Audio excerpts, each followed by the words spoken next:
어두운 방에 서 있는데 누군가 작은 전등을 켰다고 상상해 보세요. 순식간에 방이 눈앞에 나타난다. 빛은 너무나 평범해 보여서 우리는 빛이 실제로 무엇인지에 대해 좀처럼 생각해 보지 않습니다. 하지만 물리학자에게 아주 간단한 질문을 한다고 가정해 보세요. 빛이란 정확히 무엇일까요? 파도인가요? 마치 물 위를 퍼져나가는 잔물결처럼, 아니면 우주 공간을 날아다니는 미세 입자들의 흐름일까요? 수세기 동안 과학자들은 이 질문에 대해 논쟁을 벌여왔습니다. 그리고 양측 모두 자신들의 주장이 옳다는 것을 입증하는 듯한 실험 결과를 가지고 있었습니다.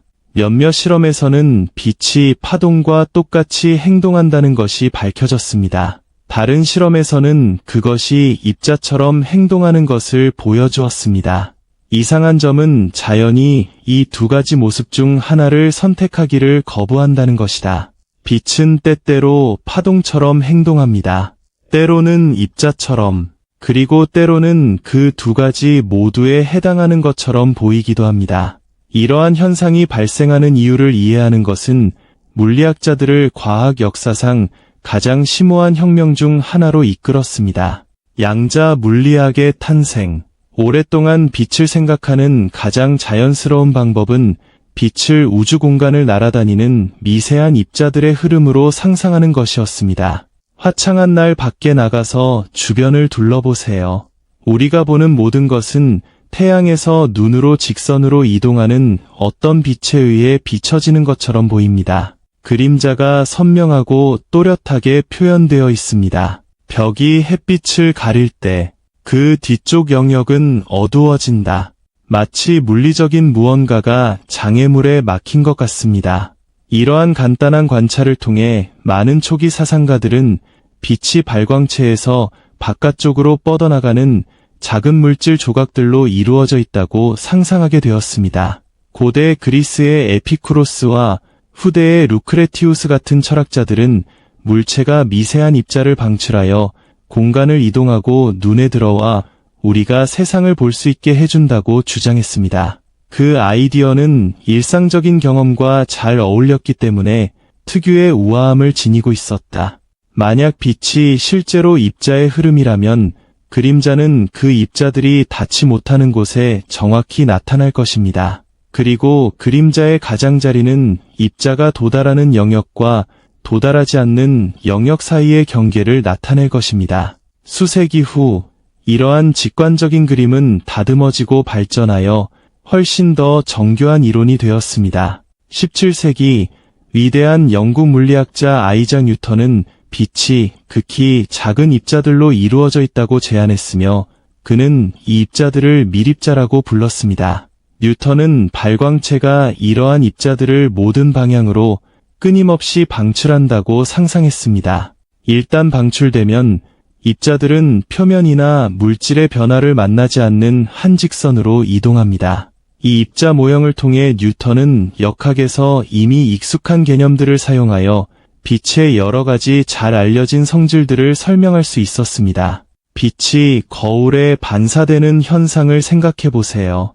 뉴턴은 빛 입자가 매끄러운 표면에 부딪힐 때 마치 공이 벽에 부딪히는 것과 매우 유사한 행동을 보인다고 제안했습니다. 평평한 표면의 공을 비스듬히 던지면 반대편에서도 같은 각도로 튕겨나옵니다.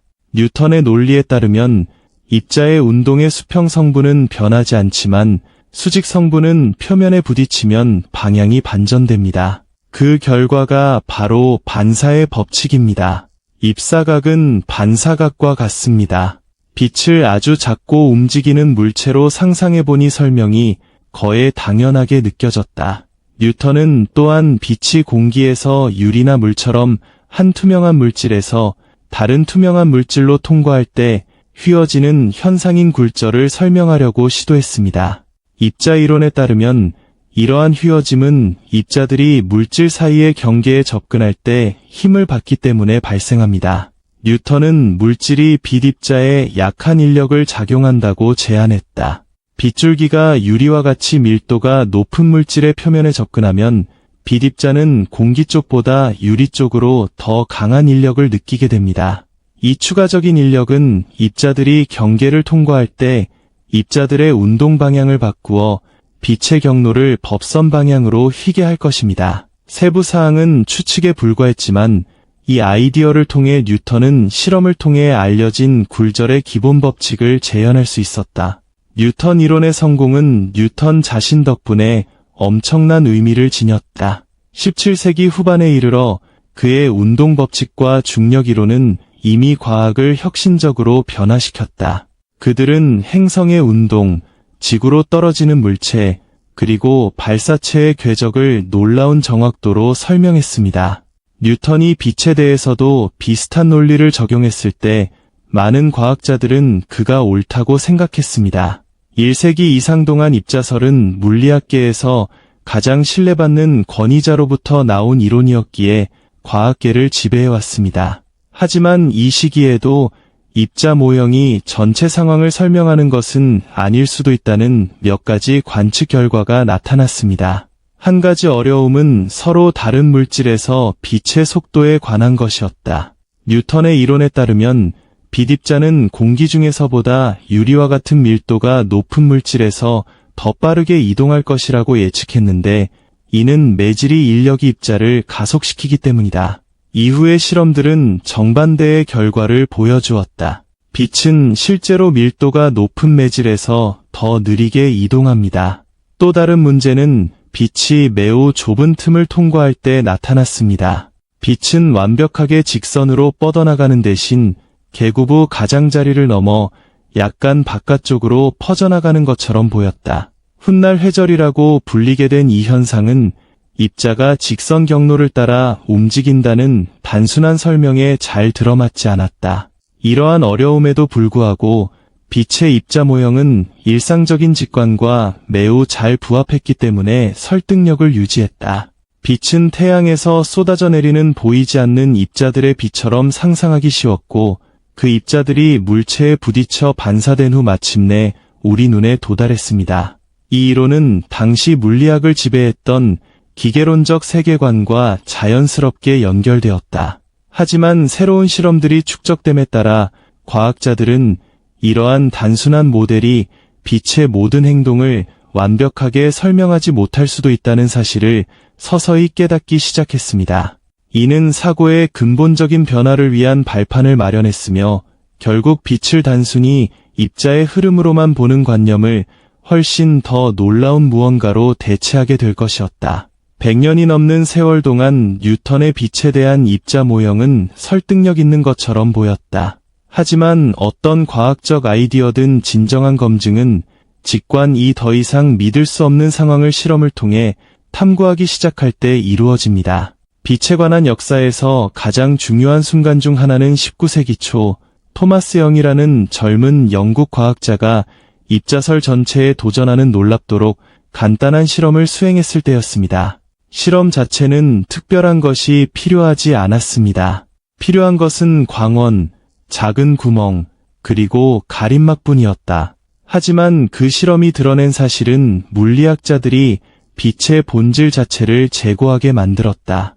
영은 먼저 햇빛이 좁은 틈을 통과하여 한 줄기 빛으로 퍼지도록 했습니다. 이러한 확산 현상은 이미 흥미로운 현상입니다.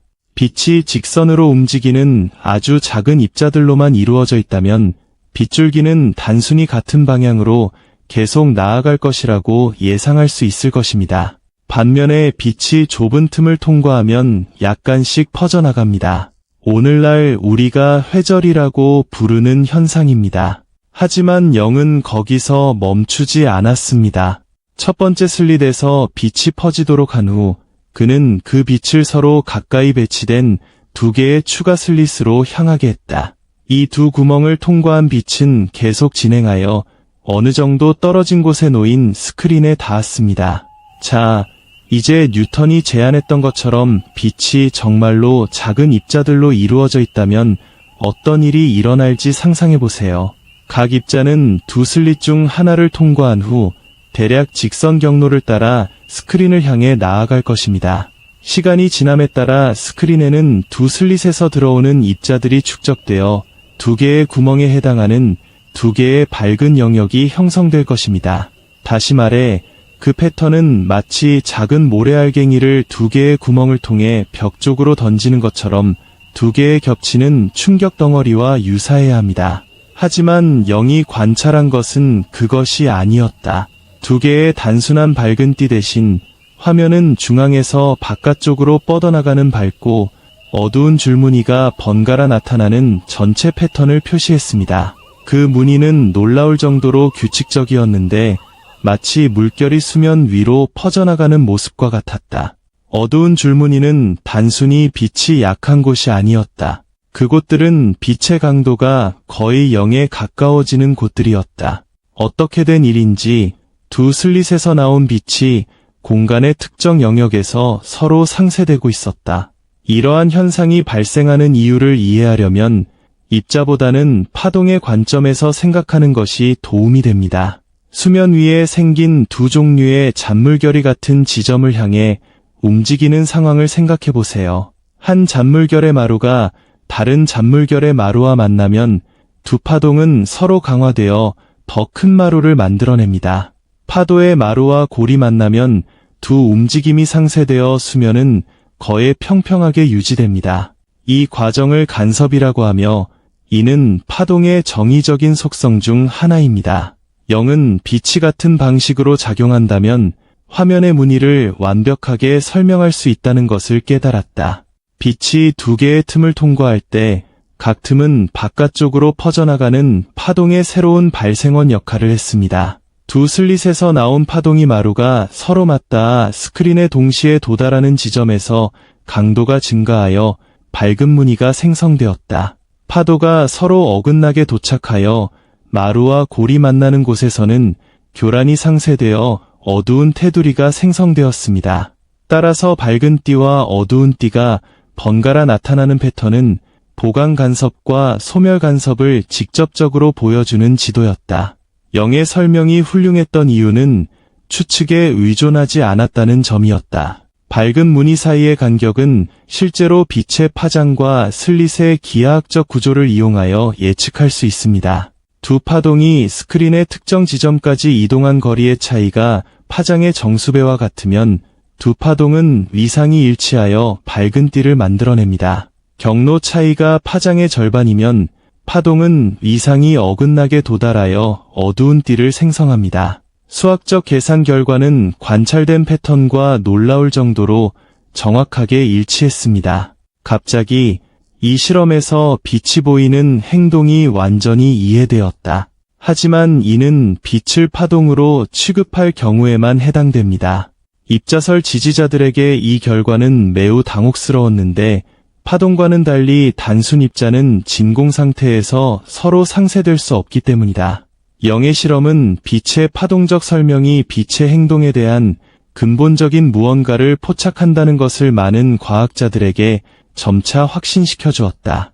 빛이 공간을 통해 이동하는 파동으로 이루어져 있다는 생각이 점차 힘을 얻기 시작했다. 그리고 시간이 흐르면서 그것은 반사, 굴절, 회절, 간섭을 통합적으로 설명할 수 있는 완전한 이론적 틀로 발전하게 될 것입니다. 하지만 이중 슬릿 실험이 파동설을 지지하는 논쟁을 종식시키는 듯 보였음에도 불구하고 이야기는 아직 끝나지 않았다. 이후의 발견들을 통해 빛은 여전히 신비로운 입자적 측면을 지니고 있음이 밝혀졌습니다. 영의 실험이 실제로 보여준 것은 입자 모형이 완전히 틀렸다는 것이 아니라 자연이 누구도 상상했던 것보다 훨씬 더 미묘하다는 것이었다. 간섭 실험의 성공 이후 많은 물리학자들은 빛이 파동이라는 확신을 갖게 되었습니다. 이중 슬릿 실험에서 나타난 패턴은 독립적인 입자들의 흐름으로는 설명하기에는 너무나 정밀하고 체계적이었다. 파동이 서로 간섭하는 현상은 명확하고 우아한 설명을 제공했다. 하지만 파동 모형이 설득력 있어 보였음에도 불구하고 더 근본적인 질문은 여전히 답을 찾지 못했다. 빛이 정말 파동이라면 정확히 무엇이 파동을 일으키는 걸까요? 물결은 물 자체가 오르내리기 때문에 움직입니다. 소리 파동은 공기 분자가 앞뒤로 진동하기 때문에 움직입니다. 그렇다면 빛이 별들 사이의 빈 공간을 통과할 때 진동하는 매질은 도대체 무엇일까요? 이 수수께끼는 파동이 항상 어떤 물질 매질에서의 운동과 연관되어 있다는 점에서 수십 년 동안 물리학자들을 괴롭혔다. 19세기 동안 과학자들은 전기와 자기라는 겉보기에는 전혀 관련 없어 보이는 두 현상 사이에 놀라운 연관성이 있음을 밝혀내기 시작했습니다. 이러한 관계를 암시하는 최초의 단서 중 하나는 1820년 덴마크 물리학자 한스 크리스티안 웨르스테드가 교실 시연 중에 놀라운 사실을 발견했을 때 나타났습니다. 그는 전류가 흐르는 전선 근처에 나침반을 놓았고 전류가 흐르자 나침반 바늘이 움직였다. 어찌된 일인지 전선을 통해 흐르는 전류가 주변 공간에 자기 효과를 일으키고 있었다. 이러한 관찰은 전류와 자기장이 별개의 현상이 아니라 밀접하게 연관되어 있음을 시사했다. 이후 수십 년 동안 패러데이와 앙페르를 비롯한 다른 과학자들은 이러한 연관성을 더욱 탐구하여 변화하는 전기적 효과가 자기적 효과를 발생시키고 그 반대의 경우도 마찬가지라는 그림을 점차 완성해 나갔습니다. 이 모든 조각들을 최종적으로 하나로 모은 사람은 스코틀랜드 출신의 물리학자 제임스 클러크 맥스웰이었다. 1864년 맥스웰은 과학자들이 전기와 자기에 대해 발견한 모든 것을 통합하는 일련의 방정식을 발표했습니다. 이 방정식들은 전기장과 자기장이 공간과 시간 속에서 어떻게 진화하고 서로 상호작용하는지를 설명한다. 하지만 맥스웰이 수학적 원리를 자세히 살펴보자 놀라운 사실을 발견했습니다. 이 방정식들은 진동하는 전기장과 자기장에 의해 형성되는 파동의 존재를 예측했다. 더욱 놀라운 것은 이 파동이 이동하는 속도였다. 맥스웰은 실험적으로 측정된 전기상수를 사용하여 값을 계산했을 때 3억 미터 초에 매우 근접한 수치를 얻었다. 이 숫자는 측정된 빛의 속도와 일치했기 때문에 그의 눈길을 즉시 사로잡았습니다. 그 하브는 우연이라고 하기엔 너무나 정확했다.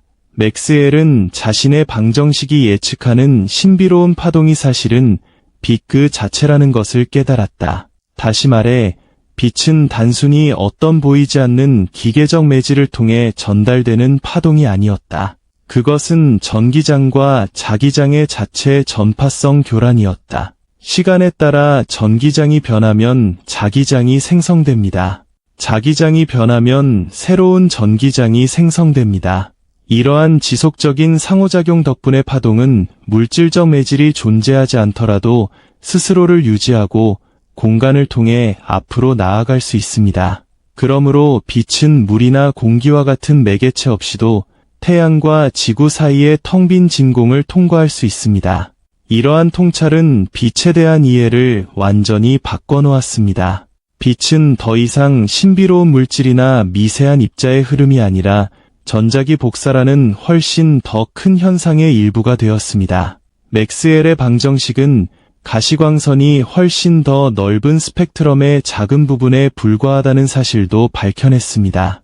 만약 전자기파가 가시광선에 해당하는 하나의 파장으로 존재할 수 있다면 더 긴 파장과 더 낮은 주파수를 가진 파동, 그리고 더 짧은 파장과 더 높은 주파수를 가진 파동도 존재해야 한다. 시간이 흐르면서 과학자들은 전파, 적외선, 자외선, 그리고 X선을 발견함으로써 이러한 예측을 입증했습니다. 이러한 모든 형태의 복사는 파장과 주파수만 다른 전자기파인 것으로 밝혀졌습니다. 19세기 말에 이르러 이러한 모습은 거의 완성된 것처럼 보였다. 물질은 뉴턴의 역학법칙과 원자이론으로 설명되었고 빛과 복사는 맥스웰 방정식에 의해 지배되는 전자기파로 이해되었다. 맥스웰 이론의 성공은 너무나 인상적이어서 많은 물리학자들은 자연의 근본 법칙이 사실상 발견되었다고 믿었다. 하지만 물질과 복사 사이의 상호작용 속에는 맥스웰의 이론으로는 해결할 수 없는 문제가 숨겨져 있었다. 물리학자들이 뜨거운 물체가 방출하는 복사량을 계산하려고 했을 때 고전 파동이론은 완전히 터무니없는 예측을 내놓았습니다. 이 위기는 곧 물리학 역사상 가장 위대한 혁명 중 하나를 촉발시켰고, 과학자들은 빛이 실제로 무엇인지 다시 한번 생각하게 만들었습니다. 19세기 말에 이르러 많은 물리학자들은 고전 물리학이라는 거대한 프로젝트를 거의 완성했다고 믿었다. 운동 법칙은 물질이 어떻게 움직이는지를 설명한다. 전자기학은 전기, 자기, 빛을 설명했습니다. 이러한 틀들을 종합해보면 자연에서 관찰되는 거의 모든 현상을 설명할 수 있을 것 같았다. 하지만 겉보기에는 간단해 보이는 문제 하나 속에 이론 전체의 근간을 위협하는 심각한 모순이 숨겨져 있었다. 문제는 과학자들이 뜨거운 물체가 어떻게 빛을 방출하는지 이해하려고 할 때 발생했습니다. 금속을 가열해 본 사람이라면 누구나 그 현상을 알 것입니다. 온도가 올라감에 따라 금속은 희미한 붉은색으로 빛나기 시작하고 그 다음에는 주황색, 밝은 노란색으로 그리고 마침내 푸른빛이 도는 흰색으로 변합니다. 빛의 색깔은 온도에 따라 부드럽게 변합니다. 그리고 방사선의 강도는 다양한 파장에 걸쳐 일정한 패턴을 따릅니다. 물리학자들은 확립된 열역학 및 전자기학 법칙을 사용하여 기본 원리부터 이 패턴을 계산하고자 했습니다. 처음에는 그 일이 간단해 보였다. 하지만 그 결과는 충격적이었다. 물리학자 존 윌리엄 스트럭과 제임스 진스는 맥스웰의 전자기파 이론과 열역학의 통계적 방법을 결합하여 이 문제를 해결하려고 시도했습니다. 그들은 공동, 즉 벽이 전자기파를 흡수하고 방출할 수 있는 속이 빈 상자 안에 방사선이 존재한다고 상상했습니다. 이러한 공동 내부에서 방사는 모든 방향으로 반사되는 정제파의 집합으로 생각할 수 있습니다. 각각의 정상파는 특정 주파수와 파장에 해당합니다. 고전 통계 역학에 따르면 에너지는 모든 가능한 진동 모드에 균등하게 분배되어야 합니다. 이 원리는 등분배 정리로 알려져 있으며 다른 많은 물리 시스템에서 훌륭하게 작동해 왔습니다. 레일리와 진스는 이를 공동 내부의 전자기파에 적용하여 복사 에너지가 주파수에 따라 어떻게 분포되어야 하는지를 설명하는 공식을 도출했습니다.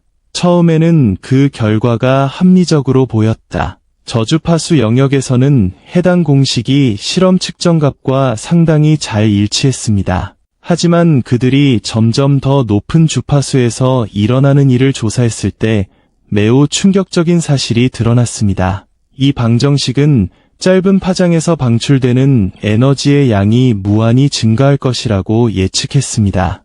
즉, 주파수가 증가할수록 방사선 강도는 무한히 증가한다는 뜻입니다. 만약 그 공식을 진지하게 받아들인다면 적당히 따뜻한 물체조차도 자외선 영역에서 무한한 양의 에너지를 방출해야 할 것입니다. 분명히 이런 일은 일어나지 않습니다. 뜨거운 물체는 빛을 내지만 무한한 에너지를 방출하는 것은 아닙니다. 이론적 예측은 단순히 약간 틀린 것이 아니라 치명적으로 틀렸다. 스펙트럼의 자외선 영역에서 차이가 발생했기 때문에 이 문제는 곧 자외선 재앙으로 알려지게 되었습니다. 그 용어는 상황의 심각성을 잘 나타냈습니다. 고전 물리학에서 도출된 방정식은 물리적으로 불가능한 것을 예측하고 있었다. 많은 물리학자들에게 이것은 매우 불안감을 주는 일이었다. 행성 운동, 전기, 자기, 파동을 성공적으로 설명했던 바로 그 이론들이 이제 열복사처럼 지극히 평범한 현상에 대해서는 터무니없는 결과를 내놓고 있었다. 마치 고전 물리학의 수학적 구조 자체에 숨겨진 결함이 있어서 특정 문제를 자세히 살펴보아야만 드러나는 것 같았다. 자외선 재앙은 과학자들이 불편한 가능성에 직면하도록 강요했다. 고전 물리학의 근간을 이루는 가정이 불완전했을지도 모릅니다. 에너지 등분배 정리는 에너지가 연속적으로 변할 수 있으며 서로 다른 진동 모드의 임의로 분배될 수 있다고 가정했습니다. 하지만 만약 자연이 그런 식으로 에너지를 공유하는 것을 허용하지 않는다면 어떻게 될까요?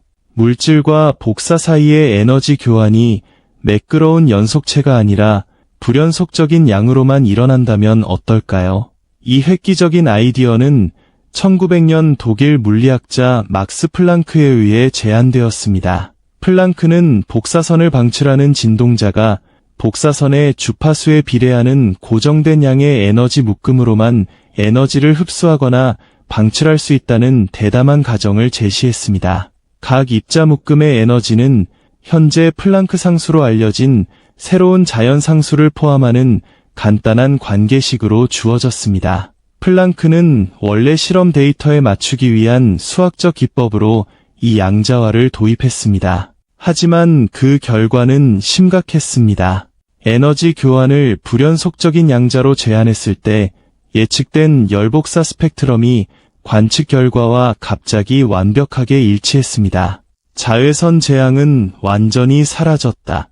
에너지 분포는 무한대로 발산하는 대신 실험 결과와 정확히 일치하게 고주파수에서 최고점에 도달한 후 감소했습니다. 처음에는 절박한 해결책처럼 보였던 것이 곧 물리학에 대한 완전히 새로운 틀을 엿볼 수 있는 첫 번째 단서임이 드러났습니다. 자외선 재앙은 과학적 사고의 전환점이 되었다.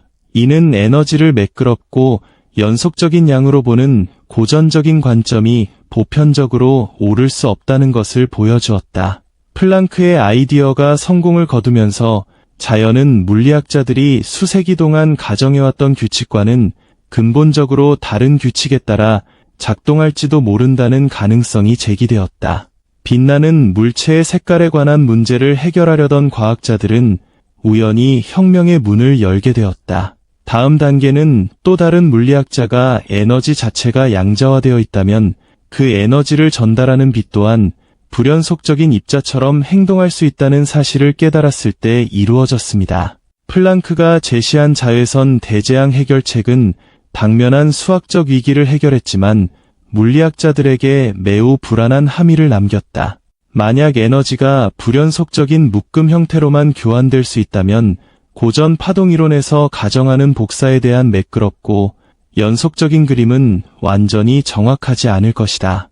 처음에 플랑크 자신조차도 에너지 양자라는 개념을 현실에 대한 문자 그대로의 설명이라기보다는 일종의 수학적 속임수로 여겼습니다. 하지만 불과 몇 년 후 한 젊은 물리학자가 이 아이디어를 훨씬 더 진지하게 받아들여 급진적인 결론으로 이끌었습니다. 훗날 기적의 해로 불리게 될 1905년 알베르트 아인슈타인은 빛 자체가 때때로 개별 입자로 이루어진 것처럼 행동한다는 가설을 제시했습니다. 당시에는 이 제안이 거의 이단처럼 여겨졌다. 수십 년에 걸쳐 빛의 파동설을 뒷받침하는 실험적 증거, 특히 영의 간섭 실험과 맥스웰의 전자기 이론이 축적되면서 과학계는 빛이 근본적으로 파동이라는 사실을 대체로 받아들였다. 아인슈타인의 제안은 물리학을 뉴턴의 입자 모형으로 되돌아가게 하는 것처럼 보였다. 하지만 아인슈타인은 단순히 밀입자라는 옛 개념으로 돌아간 것은 아니었다. 하지만 그는 훨씬 더 기이한 것을 제안하고 있었다. 그 전자기 복사는 때때로 마치 입자처럼 공간을 이동하는 불연속적인 에너지 덩어리로 구성된 것처럼 행동할 수 있습니다. 아인슈타인의 추론은 광전 효과라고 알려진 수수께끼 같은 현상에서 비롯되었습니다.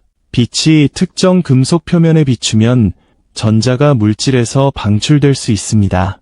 이 효과는 실험적으로 관찰되었지만 그 세부적인 양상은 고전 파동이론의 예측과 일치하지 않았다. 파동이론에 따르면 빛이 전달하는 에너지는 주로 빛의 강도에 따라 결정되어야 합니다. 더 밝은 빛 파동은 더 많은 에너지를 전달합니다. 따라서 빛의 주파수와 관계없이 빛의 강도를 높이면 결국 금속 표면에서 전자를 떼어낼 만큼 충분한 에너지를 공급할 수 있을 것으로 예상할 수 있습니다. 하지만 실험 결과는 전혀 다른 사실을 보여주었습니다. 빛의 주파수가 특정 임계값보다 낮으면 빛의 강도가 아무리 강해져도 전자는 전혀 방출되지 않았다. 강력한 저주파 광선조차도 전자를 방출시키지 못했습니다. 반면 주파수가 임계값 이상이면 빛의 강도가 극히 약하더라도 전자가 거의 즉시 방출되었다. 또 하나 놀라운 관찰 결과는 방출된 전자의 운동 에너지가 빛의 강도가 아니라 주파수에 따라 달라진다는 점이었다. 빛의 밝기를 높이면 방출되는 전자의 수는 증가하지만 개별 전자의 에너지는 증가하지 않습니다. 오히려 표면을 떠날 때 전자의 에너지를 결정하는 것은 빛의 주파수였습니다. 이러한 결과는 빛의 고전적인 파동이론과 일치시키기가 매우 어려웠는데, 파동이론에 따르면 에너지는 파면 전체에 연속적으로 퍼져 전자에 점진적으로 축적되어야 하기 때문이다. 실험 결과는 오히려 에너지가 국지적인 폭발 형태로 전달된다는 것을 시사했습니다. 아인슈타인은 놀랍도록 간단한 설명을 제시했다. 그는 빛이 미세한 에너지 덩어리로 이루어져 있다고 제안했으며, 이 덩어리는 나중에 광자라고 불리게 되었다. 각 광자는 플랑크 상수와 빛의 주파수를 곱한 값과 같은 에너지를 가지고 있습니다. 광자가 금속의 전자와 충돌하면 단 한 번의 상호작용으로 에너지가 그 전자에게 전달됩니다. 광자의 에너지가 금속 내부의 전자를 붙잡아두는 결합 에너지보다 크면 전자는 방출되어 표면 밖으로 빠져나갑니다. 추가적인 에너지는 방출된 전자의 운동 에너지로 나타납니다. 광자의 에너지가 너무 작으면 전자는 탈출할 수 없습니다. 도달하는 광자의 수와 관계없이 이 그림은 문턱 주파수와 전자 에너지가 강도가 아닌 주파수에 의존한다는 사실을 즉시 설명했습니다. 아인슈타인의 설명은 빛이 입자처럼 행동할 수 있다는 생각을 되살렸다는 점에서 놀라웠지만, 그 방식은 플랑크의 양자 가설과 깊이 연결되어 있었다. 광자는 기존 역학적 의미에서 아주 작은 물질 조각이 아니었습니다. 그것들은 전자기 에너지의 개별적인 묶음이었고, 그 특성은 파동의 주파수와 직접적으로 연관되어 있었습니다. 이 이론은 또한 빛의 강도를 높이면 표면에 부딪히는 광자의 수가 단순히 증가할 뿐이며, 따라서 더 밝은 빛이 개별 전자의 에너지는 변화시키지 않고 더 많은 전자를 방출하는 이유를 설명한다고 예측했습니다. 시간이 흐르면서 추가적인 실험들을 통해 아인슈타인의 예측이 놀라운 정확도로 확인되었다. 아인슈타인의 아이디어가 갖는 중요성은 광전 효과를 훨씬 뛰어넘는 것이었다. 이는 빛의 본질을 순수한 파동 이론이나 순수한 입자 이론으로는 포착할 수 없다는 것을 시사했다. 간섭이나 회절과 같은 일부 상황에서 빛은 명백히 파동처럼 행동했습니다. 광전 효과와 같은 일부 현상에서는 마치 불연속적인 양의 에너지를 지닌 입자로 이루어진 것처럼 작용했습니다. 파동 모형과 입자 모형 사이의 오랜 논쟁은 더 이상 어느 한쪽을 선택하는 문제가 아니었다. 대신 물리학자들은 빛이 두 가지 측면을 동시에 지니고 있다는 훨씬 더 기이한 가능성을 받아들일 수밖에 없었다. 이러한 깨달음은 훗날 양자역학이 될 새로운 틀을 향한 초기 단계 중 하나였다. 파동과 입자의 구분이 물리적 현실에 대한 더욱 심오하고 미묘한 설명으로 대체될 것이다. 20세기 초에 이르러 물리학자들은 매우 혼란스러운 상황에 처하게 되었다. 간섭과 회절과 같은 실험들은 빛이 파동처럼 행동한다는 것을 명확히 보여주었다. 하지만 광전 효과와 기타 현상들 때문에 과학자들은 빛이 광자라고 불리는 입자로 구성된 것처럼 취급할 수밖에 없었습니다. 두 그림 모두 확실한 실험적 증거에 의해 뒷받침되었습니다. 그리고 둘 다 버릴 수 없었다. 빛은 관찰 방식에 따라 완전히 다른 두 가지 양상을 보이는 듯했다. 많은 물리학자들은 이러한 이상한 이중성을 마지못해 받아들였다. 하지만 그들은 여전히 파동의 성질은 복사에 속하고 입자의 성질은 물질에 속한다고 생각하는 경향이 있었다. 다시 말해, 파동은 빛을 나타내고 입자는 전자나 원자와 같은 물체를 나타냅니다. 하지만 1920년대 초 한 젊은 프랑스 물리학자가 이러한 사고방식을 완전히 뒤집는 대담한 아이디어를 제시했습니다. 그의 이름은 루이드 브로이였다. 그리고 그는 빛에서 관찰되는 이중성이 실제로 자연 자체의 보편적인 특징일지도 모른다고 제안했습니다. 드 브로이는 빛의 이론에 이미 나타난 특이한 관계에 대해 고찰하는 것으로 논의를 시작했다. 아인슈타인의 광자 개념은 빛의 에너지와 주파수를 H 곱하기 사인 F라는 관계식으로 연결했는데, 여기서 H는 플랑크 상수이고 F는 빛의 주파수입니다. 동시에 전자기파는 빛의 속도에 의해 결정되는 파장과 주파수로 특징 지어졌습니다. 이러한 관계들을 종합해보면 빛에 대한 입자적 설명과 파동적 설명 사이에 또 다른 연결고리가 드러난다. 운동량 P를 가진 광자는 파장 람다 HP라는 식으로 표현될 수 있다. 이 방정식은 입자의 속성인 운동량과 파동의 속성인 파장을 연결한다는 점에서 주목할 만했다. 다시 말해, 동일한 물체를 완전히 다른 두 가지 물리적 개념으로 설명할 수 있다는 것입니다. 대부분의 물리학자들은 이러한 관계를 빛의 특별한 속성으로 해석했습니다. 하지만 드 브로이는 간단하면서도 대담한 질문을 던졌습니다. 빛과 같은 파동이 때때로 입자처럼 행동할 수 있다면 그 반대의 경우도 마찬가지가 되지 않을 이유가 무엇인가? 전자와 같은 입자는 왜 파동의 성질을 가질 수 없는 것일까요? 드 브로이는 광자를 이상한 예외로 여기는 대신 파동입자 이중성이 모든 형태의 물질에 적용될 수 있다고 제안했습니다. 그의 생각에 따르면 모든 움직이는 입자는 파장이 람다 HP라는 관계식으로 결정되는 파동과 연관되어 있어야 합니다. 입자의 운동량이 클수록 파장은 짧아지고 운동량이 작을수록 파장은 길어집니다. 이는 전자, 양성자, 원자와 같은 평범한 입자조차도 적절한 조건 하에서는 파동의 특성을 가질 수 있음을 의미했습니다. 처음에는 이 제안이 거의 믿기 어려워 보였다. 파동은 공간 전체로 퍼져나가는 광범위한 교란인 반면 입자는 특정한 궤적을 따라 움직이는 국소적인 물체로 나타납니다. 전자처럼 실체가 있는 것이 어떻게 파동처럼 행동할 수 있을까요? 하지만 드 브로이는 자신의 가설이 원자 물리학에서 이미 나타났던 난제에 대한 자연스러운 설명을 제공한다는 사실에 고무되었다. 1913년 닐스 보어는 전자가 원자핵 주위의 특정 불연속적인 궤도에만 존재할 수 있다는 수소 원자 모형을 제안했다. 이 궤도들은 특정 허용 에너지에 해당했습니다. 그리고 그것들을 결정하는 규칙은 정수와 관련이 있었습니다.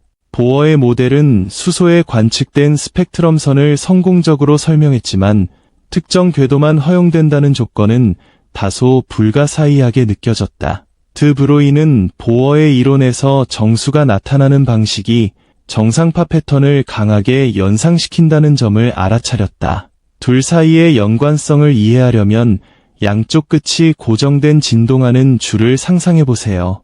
두 고정점 사이의 거리가 반파장의 정수배가 되어야 하므로 특정 파장만 허용됩니다. 파장이 이 조건과 일치하지 않으면 파동이 서로 간섭하여 진동이 안정적으로 유지될 수 없습니다. 드 브로이는 비슷한 아이디어가 원자핵 주위를 움직이는 전자에도 적용될 수 있다는 것을 깨달았다. 전자에 특정한 파장이 있다면 안정적인 궤도는 전자의 파동이 원형 경로를 따라 정지파를 형성하는 상황에 해당할 수 있습니다. 이 경우 궤도의 둘레는 파장의 정수배를 포함해야 합니다. 만약 그 조건이 충족되지 않으면 파동은 상세 간섭을 일으켜 궤도가 유지되지 않을 것이다. 이 그림은 보어의 불가사의한 법칙을 훨씬 더 직관적인 것으로 바꿔놓았습니다. 원자의 불연속적인 에너지 준위는 이제 전자와 관련된 정상파의 자연스러운 결과로 이해될 수 있다. 드 브로이는 전자를 마치 태양 주위를 도는 행성처럼 핵 주위를 도는 아주 작은 입자로 상상하는 대신 전자가 핵 주위를 감싸고 특정 허용 파장에 대해서만 스스로 강화되는 파동처럼 행동한다고 제안했습니다. 당시에는 그러한 물질파에 대한 직접적인 실험적 증거는 없었지만 그 이론은 우아했고 양자물리학의 새로운 개념들과 논리적으로 일관성이 있었다. 드 브로이는 1924년 박사 학위 논문에서 이러한 아이디어를 제시했습니다. 처음에는 많은 물리학자들에게 추측성 주장처럼 들렸지만 그 이면에 담긴 논리는 매우 설득력이 있었습니다. 빛의 이중성 때문에 과학자들이 파동과 입자의 엄격한 구분을 포기하게 되었다면 아마도 같은 원리가 물질 자체에도 적용될 수 있을 것이다. 다음으로 중요한 단계는 전자가 실제로 파동처럼 행동하는지 여부를 확인하는 것입니다. 만약 그렇다면 적절한 조건 하에서 전자는 비파동처럼 간섭과 회절 무늬를 만들어내야 할 것이다. 불과 몇 년 후 실험을 통해 이 놀라운 예측이 확인되었고 물질의 파동적 성질이 단순한 이론적 호기심이 아니라 물리 세계의 실제적인 특징임이 밝혀졌습니다. 드 브로이의 생각이 옳다면 전자는 마치 아주 작은 고체 입자처럼 행동해서는 안 된다. 적절한 조건 하에서 이들은 회절 및 간섭과 같은 명확한 파동 현상을 보여야 합니다. 이 예측은 매우 이례적이었는데 왜냐하면 일반적으로 국소적인 입자로 여겨지는 것이 파동처럼 퍼져나가 스스로 간섭할 수 있다는 것을 시사했기 때문입니다. 핵심적인 시험은 이러한 파동의 특성을 밝혀낼 수 있는 실험을 설계하는 것입니다.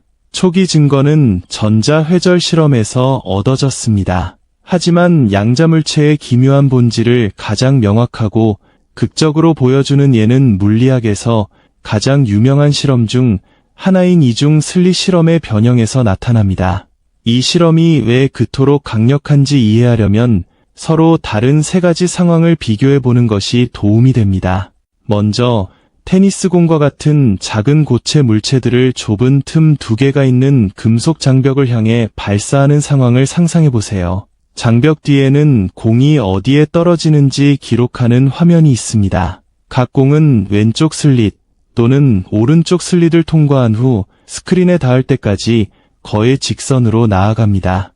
이 실험을 여러 번 반복하고 공이 도달하는 위치를 기록하면 화면에 2개의 슬릿에 해당하는 2개의 넓은 봉우리가 나타날 것입니다. 즉, 공을 찾을 확률이 각 구멍 바로 뒤에서 가장 높다는 뜻입니다. 이 결과는 일정한 궤적을 따라 이동하는 일반적인 입자에 대해 우리가 예상하는 것과 정확히 일치합니다. 이제 입자 대신 파동을 사용하여 유사한 실험을 수행한다고 상상해 보세요. 물결이 장벽에 접근하여 2개의 틈을 통과한다고 가정해 봅시다. 각각의 틈새는 퍼져나가는 파동의 새로운 원천이 됩니다. 이 파동들이 장벽을 넘어 전파될 때 파동의 중첩 원리에 따라 서로 겹쳐지게 됩니다. 그들의 이동 거리는 만나는 지점에서 합쳐집니다. 어떤 곳에서는 파도의 마루가 서로 만나 합쳐지면서 큰 진폭을 가진 영역이 생성됩니다. 다른 곳에서는 파동의 마루와 골이 만나 서로 상쇄되어 거의 움직임이 발생하지 않습니다. 장벽 뒤에 파동의 강도를 여러 위치에서 측정하는 검출기를 설치하면 높은 강도와 낮은 강도의 띠가 번갈아 나타나는 패턴을 관찰할 수 있을 것입니다. 이러한 띠들은 파동의 움직임을 나타내는 명확한 특징인 간섭 무늬를 형성합니다. 이러한 비교를 염두에 두고 전자를 사용하여 실험을 수행해 보는 것을 생각해 보십시오.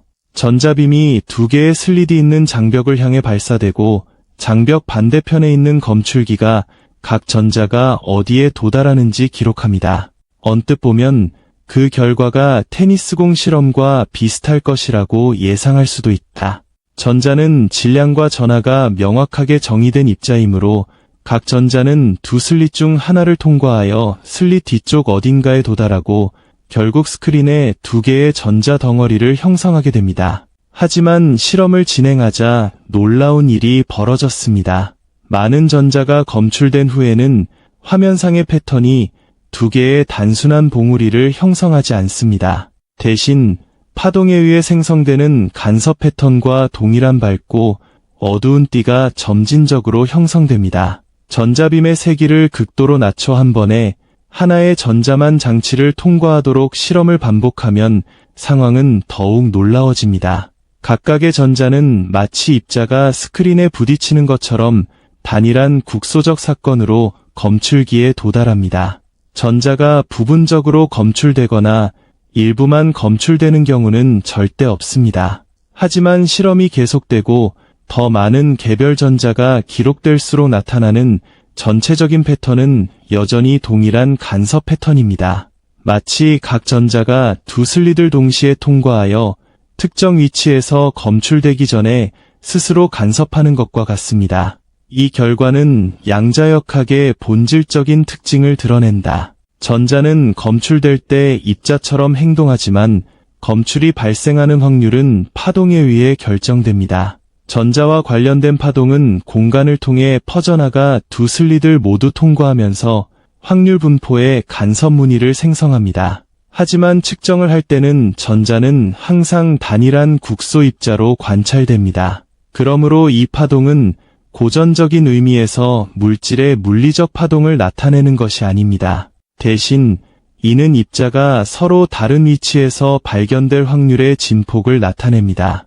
양자이론에서 이 파동은 파동 함수라고 알려져 있습니다. 간섭 무늬의 강도는 각 지점에서 파동 함수의 진폭의 제곱에 비례합니다. 파동이 서로 강화되는 영역은 전자를 감지할 확률이 높고 파동이 상쇄되는 영역은 확률이 매우 낮습니다. 따라서 이중 슬릿 실험은 양자 세계의 근본적인 대상을 순전히 파동이나 순전히 입자로만 설명할 수 없다는 것을 보여줍니다. 그것들은 입자와 같은 현상이 확률에 대한 근본적인 파동적 설명에서 나타나는 이중적인 특성을 지니고 있다. 빛의 본질에 대한 단순한 질문에서 시작된 것이 궁극적으로 현실에 대한 우리의 이해에 심오한 변화를 가져왔고, 가장 심오한 차원에서 자연은 확정적인 궤적이 아니라 확률의 파동에 의해 지배된다는 것을 보여주었습니다.